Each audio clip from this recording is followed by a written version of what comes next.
Hello, welcome to my vlog, Mary Cosinera. Today's episode, samahan nyo naman po ako mag-bake ng irresistible New York's iconic crumb cake bars. Napakasarap nito at bagay na bagay i-partner sa kape. Kaya sa mga coffee lover dyan, sigurado akong magugustuhan nyo to. Simpleng technique lang ang ina-apply sa paggawa nito. Very similar lang po siya sa coffee cake. Ang pinagkaiba lang nila, ang coffee cake, ang topping niya ay streusel. Ito namang sa atin, buttery crumb topping. Ang form ng coffee cake usually isineserve yan into slices. Ito namang crumb cake bars, slicein natin yan into squares para mas maging compact at mas madali mag-serve ng individual portion. Ang coffee cake, mas integrated yan with the cake itself. Yung kanyang topping, inilalahok na yan o inihahalo na sa mismong cake bago pa isa lang sa oven. Ito namang sa atin, nakaibabaw lang siya. Ang kagandahan dito sa atin, pwede nyong i-customize ang flavor ng toppings. Tapos, mas prominente siya kasi yung mas delightful, iba yung texture experience na ibibigay sa atin ito. May contrast siya sa cake. Madali lang tong gawin, kaya simulan na natin. Meron ako ditong unsalted butter, melted and pulled. Uunahin natin gawin ang ating topping. Pagsamasamahin lang natin ang ating all-purpose flour, light brown sugar, granulated sugar, half teaspoon ng salt. Maglalagay din tayo ng 2½ teaspoon ng cinnamon. Kung mahilig ka sa coffee cake, magugustuhan mo to. Ilalagay din natin ang ating melted butter.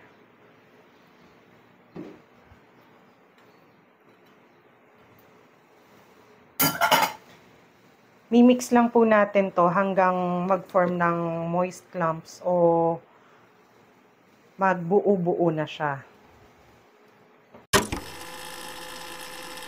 Mainit pa pala yung aking butter. Kapag ganito din, pwede yang ilagay sa chiller. Ilalagay ko muna para mabuo siya.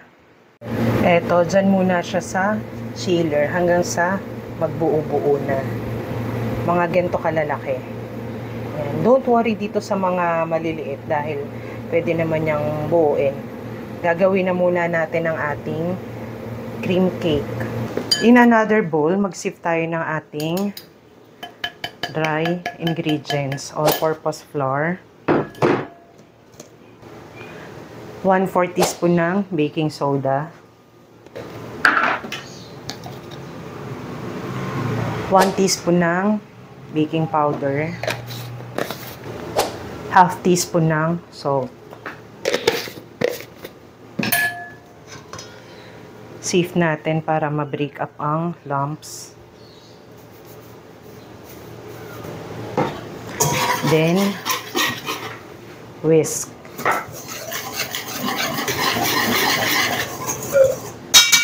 Set aside. Mayroon ako ditong 125 ng all-purpose cream. Lalagyan ko yun ng 1 teaspoon ng white vinegar para moist ang ating cream cake. Ma-enhance din ito ang flavor. Malinamnam siya. Set aside muna natin.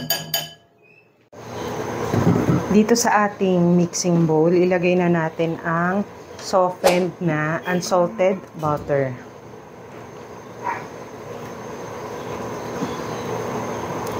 Softened siya. Pag sinabing softened, spreadable pero hindi po nag-melt. Ilagay na rin natin ang ating granulated sugar.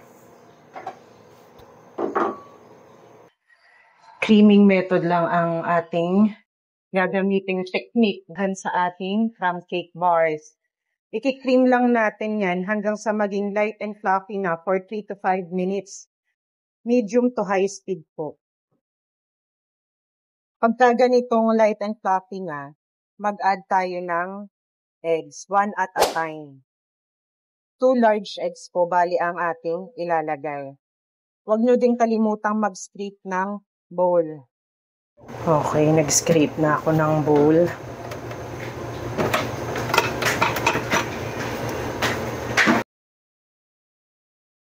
Lagay na rin natin ang ating isa pang itlog.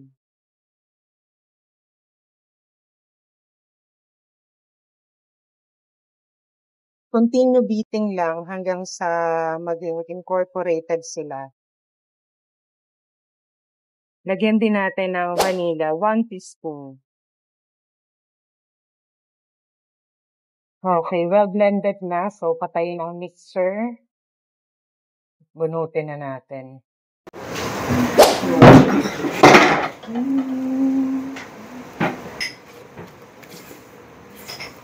Ngayon, ilagay na natin sa ating dry ingredients.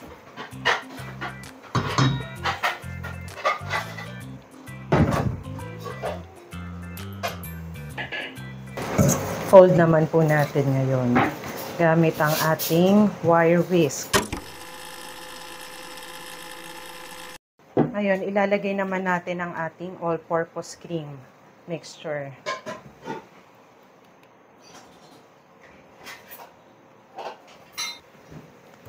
Mix until well blended. Pag well blended na ganyan, ilalagay na natin sa ating baking pan. Pwede kayong gumamit ng 8-inch square pan. Itong sa akin ay brownie pan na 9-inch. Ilagay natin dyan.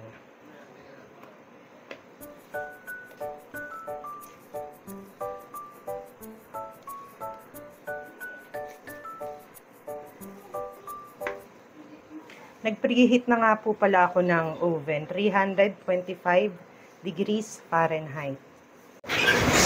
Then, ating smoothen ang ating cake para maganda ang alsa, pantay. Tap natin ng konti. Ito yung ating buttery crumb topping. Dapat ganito siyang buo-buo. Lasang buo-buong pulveron. Ngayon, para hindi mag-collapse ang ating cake, itong malalaki, ilalagay natin sa pananabe. At yung maliliit ang ilalagay natin sa gitna. Okay, eto na. Be-bake na natin yan sa oven na 325 degrees Fahrenheit ng 35 to 45 minutes hanggang sa ang cake tester, kapag tinusok mo sa gitna niyan, ay wala nang kasamang crumbs pagka lumabas na. Kung ito naman ang pagbabasehan nyo, itong ating toppings hanggang sa mag-golden brown. Ito na sa oven, balikan natin. Ito, umaalsa na. Okay, eto na. Palalamigin muna natin yan for at least 10 minutes bago natin alisin sa pan. Balikan natin. Okay, atin nang alisin sa kanyang pan. Eto nga po palang pan dapat ay grease and lime bago nyo ilagay ang butter.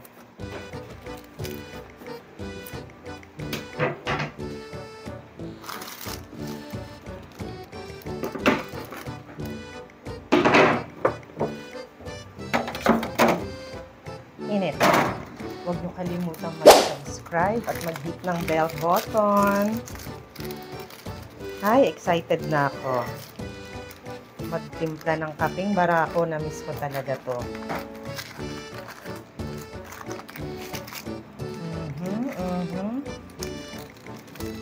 Ang bango.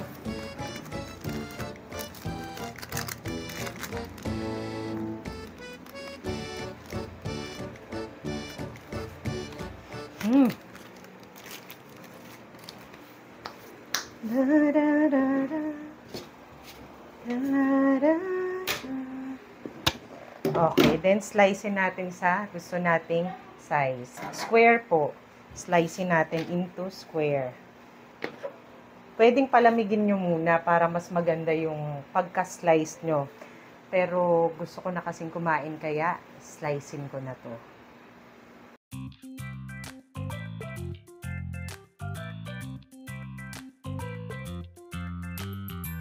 Ano masasabi niyo sa ating New York style crumb cake bars? Masarap. Yung texture, soft. Soft, tapos may medyo crunchy yung toppings. Yes. Buttery. Buttery din.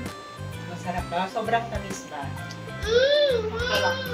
Sakto lang para sa akin. Masarap yan yung sa kape. Sa kape. Try ko nga. Thank you kayo. Thank you for watching po. Thank you for watching po.